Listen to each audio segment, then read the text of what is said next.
Today I'm gonna move some trees around. I've hit the wall, I've run out of space. This is Southern California, this is zone 10. I love mango trees. I love them so much, but I have too many and I don't have enough room. Now for folks who live out here with this crazy, insane prices of real estate, space is an issue. I have limited room, but I love mango trees so much. Now I gotta get strategic, I gotta play Tetris, and I gotta move some trees around. Let me show you what I'm talking about here. Look at this. Okay, here's one mango tree. All right, here's one, here's another. And then right down here is one more, another one back there, and then there's another one right there. So that's 1, 2, 3, 4, 5, and 6 trees spaced about 2 to 3 feet apart. And you know, normally that's not a problem. I actually love planting trees really close to each other. I really encourage it, especially for folks who are space challenged like me. If you have trees of the same type, like say these mangoes or avocados or you know, whatever it is, mulberries, these kinds of things, you can plant them really close to each other. They like it. That's what they're used to. That's what they're used to in the forest, in nature. In nature, there's no guy going out into the forest and making sure trees are planted 8 feet apart or whatever they need to be. In nature, they're planted really close to each other and they grow fine. They like being close. But in this case, I need to move them because they're challenging, they're competing for light. I'm light challenged here. This area is facing north and we're in the northern hemisphere. So light is limited. We get good light now because it's summer. But when we approach the winter, there's limited light and these trees are going to compete for light. Mango trees love the sun. They love the hot sun. They need it to produce mangoes and to grow. And so I need to put this mango in a better spot so it can get more sun and get more light. And I'm going to do that today. I'm going to move this tree right here. This tree was planted in 2018 from a seed in a pot, and I moved it in the ground in 2019 or 2020. This was a standout seedling from a mango I ate that I really loved. It was called the Jahangir mango, and I got it from Florida. And I loved it so much, and I planted the seed, and this is what the tree looks like now. Nice tree. It's like 6-7 feet tall now. And you're gonna get good growth if you plant a tree from seed here in Southern California. You buy a grafted tree, it can take quite a while for it to get sized up and to become a established tree so that it could hold fruit. But if you plant seedlings, they're gonna grow to good size. They're gonna get nice trunks like this. They're gonna get nice trunks that you can graft onto. Once they establish good size, like this trunk, I measured it. It's 3 inches around, and then if you take a tape measure, it's 8 inches around. But from here to here is 3 inches. That's a nice sturdy trunk that can hold fruit. And I've started to do grafts on this tree. Like here's one, and here's another. Peach cobbler grafts. But I need to move this tree, and I'm gonna do something very painful. I'm gonna cut this tree back, because that's what you have to do when you're gonna transplant trees. You gotta cut it back significantly, all right? So let's get started, okay? Let's get started on this project. First thing I'm gonna do is I'm gonna remove all that mulch layer. There's a heavy layer of mulch. We've gotta get that out of the way so we can get access to the dirt down there and the roots. So let's get started. Okay, the mulch is removed. The mulch was that layer of leaves and plant material that was on top of the soil. If you wanna plant trees close, you gotta have a lot of mulch. They love it because it mimics a forest. But now the mulch is removed, now we can get to the roots. Now comes the painful part. The part that I really don't like. It's the part where I have to cut this tree back, unfortunately. And I'll tell you guys why. Let's do it. The painful part. I have to cut this tree back significantly. And why is that? Because we're moving it. And when you move a tree, you put it into a state of shock. Its roots are gonna go into a state of shock, and they're not gonna be able to support all these branches anyway. So we have to cut the tree back to give the roots a chance to survive and as they move into their new home. It's kind of like when you move, you kind of want to do a cleanup of all the stuff, the extra stuff you have. You got to get rid of all the extra stuff in order to make your move more efficient. And that's kind of what applies here. I really don't like doing this because it took quite a while to get this kind of growth out here. And for folks who grow mango trees in Southern California, you know, you kind of can relate how difficult it is to get good vegetative growth on these mango trees. But it has to get done if we want to move the tree. Okay, so let me cut it back. This is not fun. Ow! Cut. Basically, I'm gonna go. I think I'm gonna cut it back to right here. I'm not gonna leave any branches. I think that'll give the roots a really good chance to survive. Oh no! Oh no! Oh, this is painful right here. Oh, that didn't feel good. Including the grafts, we had to cut that back as well. Let's see what's left here. Cutting that, and cutting that, cutting that, cut that. Okay, this is what's left. Oh no, here's more branch back here. Let me cut this, and we'll cut these. I'm gonna leave some leaves on the tree, and this will be kind of like a nurse branch. This will keep the photosynthesis game going. So I'll leave some leaves on this tree, but most of it just got cut back significantly. Oh, it should be easy to take out. Look, you can move it quite easily. I feel like if I could just go like this, the tree will come out. You see how it's all shaky right here? That's actually really helpful. But I'm gonna try to preserve as much of the root system and grab as much of the dirt around the tree as I can. My rule of thumb is I want to go 1 foot, at least 1 foot out on all directions, and try to grab as much dirt and as much roots as I can on a tree this size. All right, let's start digging now. Okay, we're moving the tree here. This is gonna be its new home. I already dug my hole. This is about 1 foot, 1 foot down, and then about 3 feet across, and then 3 feet wide too. So I measured the trunk. It was 3 inches thick. So for every inch of thickness, I dug 1 foot across. So that's my little rule of thumb. 1 foot of a hole for every inch of thickness of the trunk, and that's what works. That's what's been working for me so far, because that's how much of the root system I think we can save. Okay, so let's keep digging out that tree over there.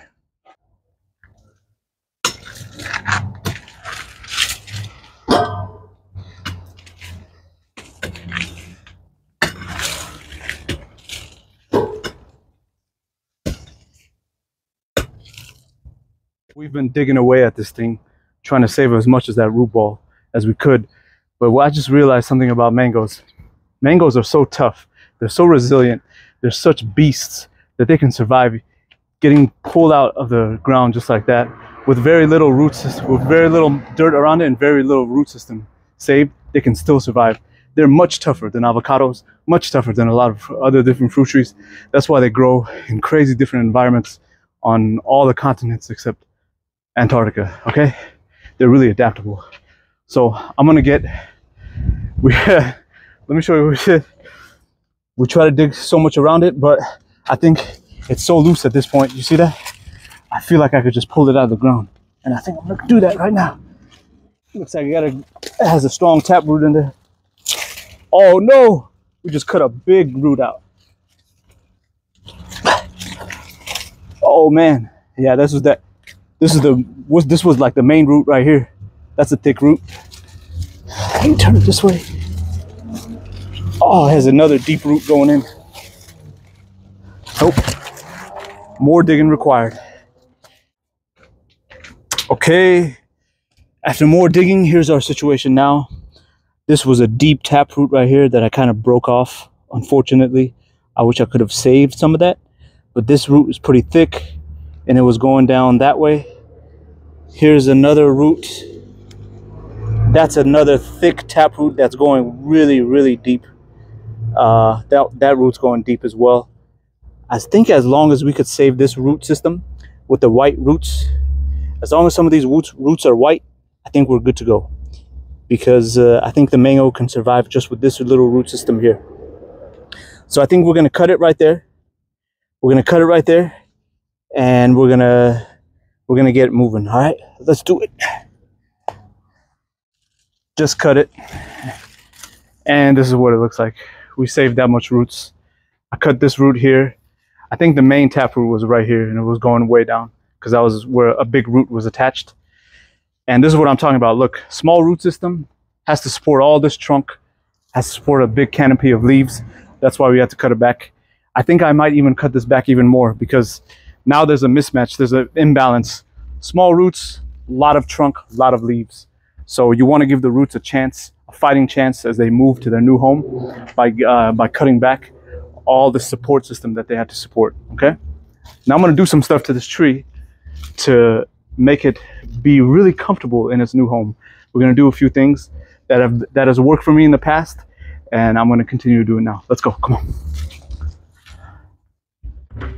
Rainwater. Rainwater. Okay. From the last rains we had a few months ago in a Home Depot bucket. I'm gonna soak this guy in rainwater. Just keep it there for now. Stay there. Okay, rainwater. Rainwater. Mycorrhizae. You can get this at any hydroponic store.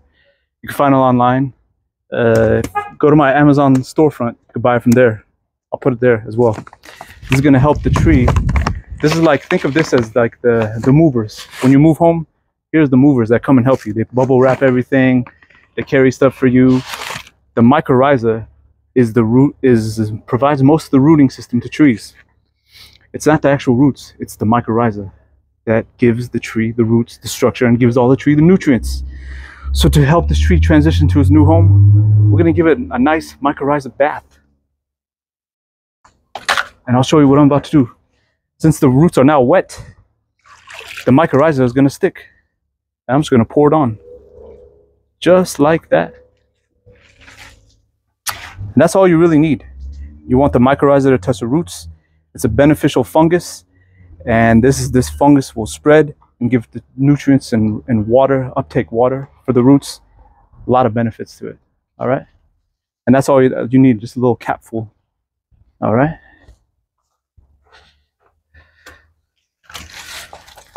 I'm gonna put it there. I think that's a good height. I want the root system to be at the soil line or even higher, nothing below. So let me get a measuring stick and I'll know exactly where to place this tree. Okay. Here's the soil line as illustrated by the stick, and the root flare is a little bit low. I want it to be like right here at the soil line, or probably even higher. So I'm gonna add more soil to this hole so we can get the root flare up at the soil line. And yeah, let's do that. Here's the soil I dug out of the hole. Here's the soil I dug out of the hole. I'm gonna add some in.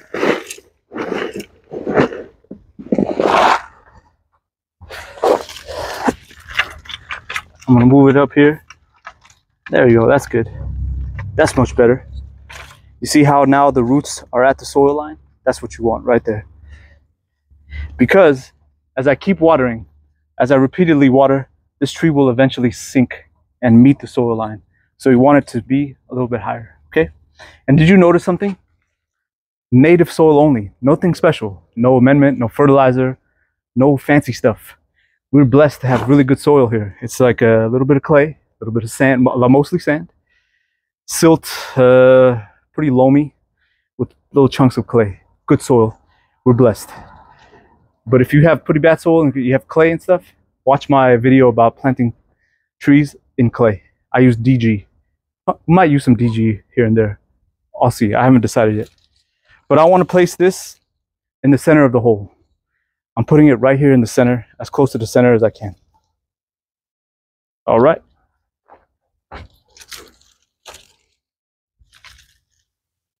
More mycorrhiza. There we go. Now, Look, this mycorrhiza, not necessary, but I like to do it because I think it helps the tree recover from the shock that it's in right now, moving from one place to another. There's a mycorrhiza occurred naturally in the soil. The mycorrhiza will move in and colonize the roots within the month. But I like to add it now because it helps the tree recover from shock of getting moved. Okay. There we are. Okay, I think we're good. Soil's going back. Soil is going back in.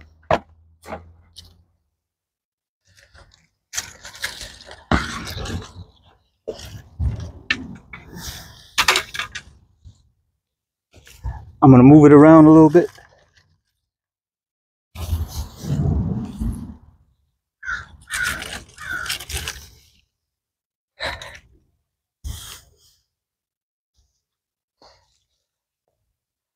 Okay. Oh, it's standing up on its own. Yes, that's good to see.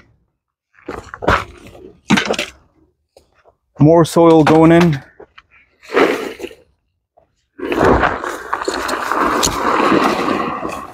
All around the tree. All right. Good. Yes.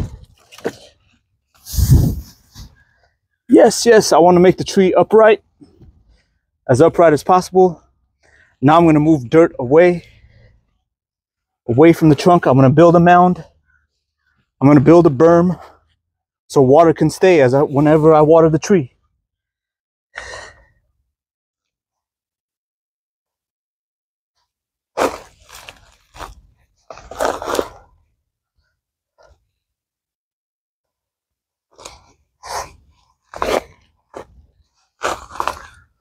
Build an even bowl.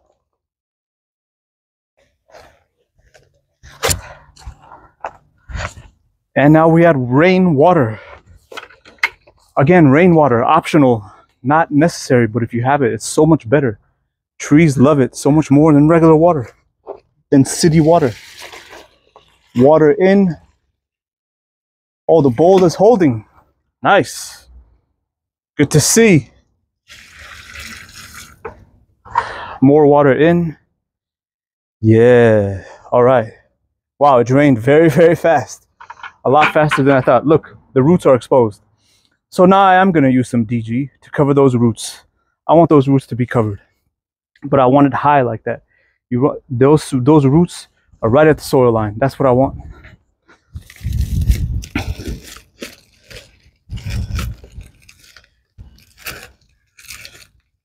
Decomposed granite.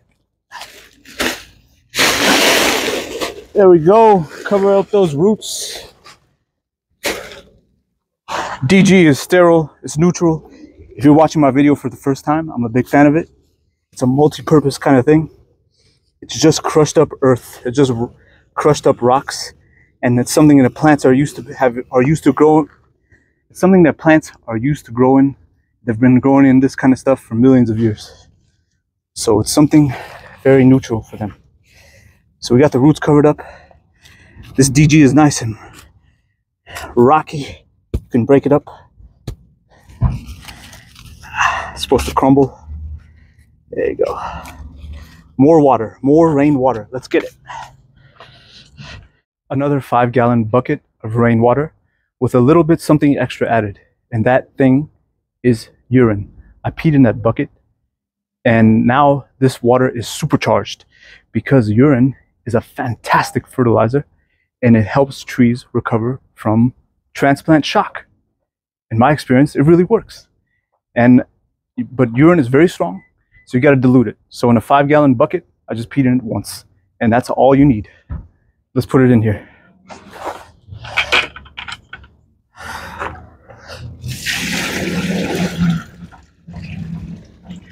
Rainwater in. Yes. You see the little berm I built? It's holding water.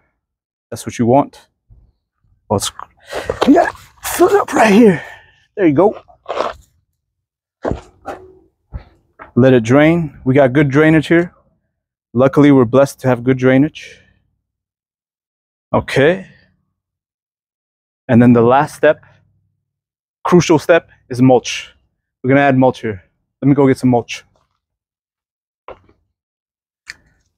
So remember all the leaves and branches and stems that I cut from this tree earlier in this video?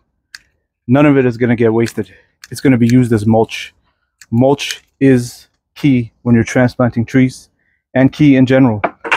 Especially a tree, a mango tree, loves to have its own dead leaves under it. So that's what I'm doing here. The mulch is like a welcome home gift. You know, you move in, you turn on the AC, you turn on the heater, and you get snuggly, you get a blanket going, you start watching TV. All that stuff is the mulch. You move into your new home, you want to chill that first night, really get soaked things in. The mulch is all of that stuff for the tree.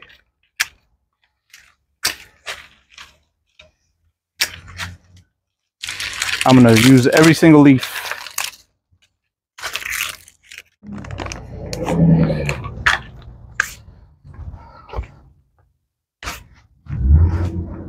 You think it's straight?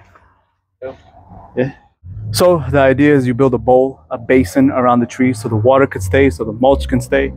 I filled that bowl, that basin with mulch. I put another bucket of water.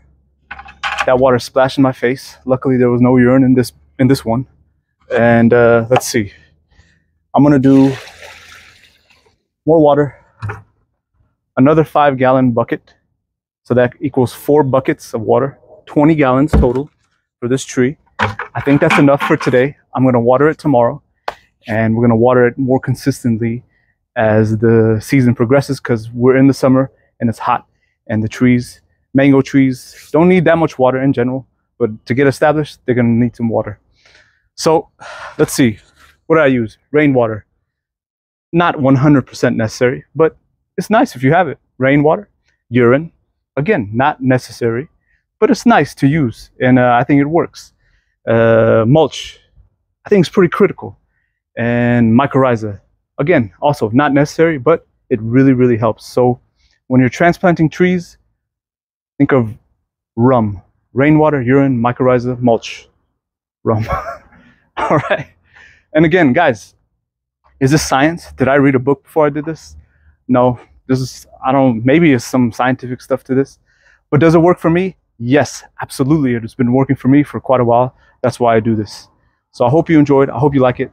I'll let you know how this tree does. I'll keep you updated.